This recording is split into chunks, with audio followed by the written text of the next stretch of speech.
So many people drink coffee daily in today's busy world, but did you know about all the health benefits associated to coffee? Do you know how much you should be drinking? And do you know when to drink it and when's definitely not best to drink it? Well, that might seem obvious.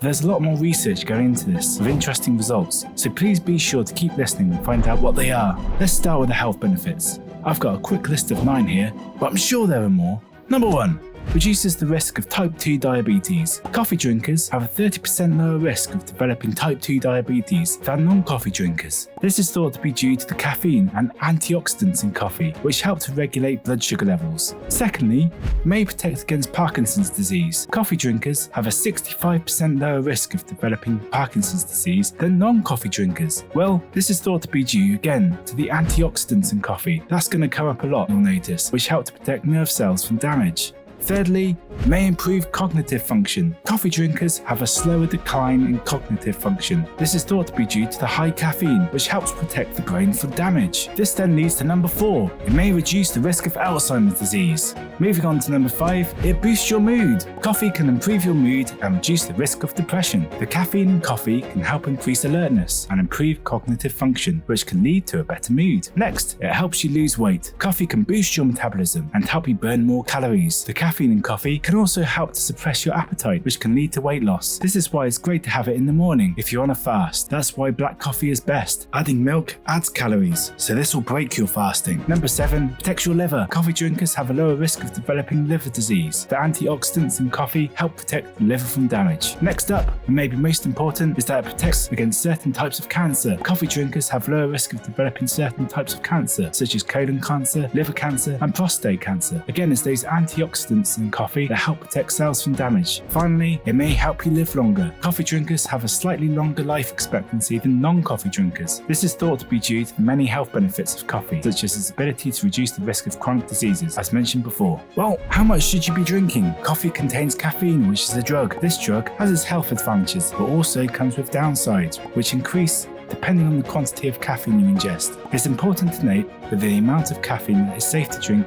varies from person to person, but the general recommendation is that healthy adults should not consume more than 400 milligrams of caffeine per day. This is the equivalent of about 4 cups of brewed coffee or 10 cans of soda. For me, an 85 kilogram, 34-year-old healthy male, the benefits tend to peak about 2 cups of coffee, and any more the negative side effects seem to seep in. These include restlessness, insomnia, headaches, dizziness, fast heart rate, dehydration, and at rare occasions anxiety. I wouldn't say I'm caffeine dependent. I often go on spells forgetting to drink it altogether if I'm on holiday or too busy in the mornings, but I'm careful not to increase my intake when I do consume it, as I could become dependent. Remember, caffeine is a drug, so please be careful. As I said at the start of this video, this might sound obvious. Drink it in the morning and not at night. Well, you'll be right, but let's look into this in more detail. Avoid caffeine within 6 hours of bedtime. Caffeine has a half-life of about 6 hours, which means that it takes 6 hours for half the caffeine in your body to be eliminated. If you drink a cup of coffee at 2 p.m, there'll be caffeine in your system at 8 p.m, which can make it difficult to fall asleep.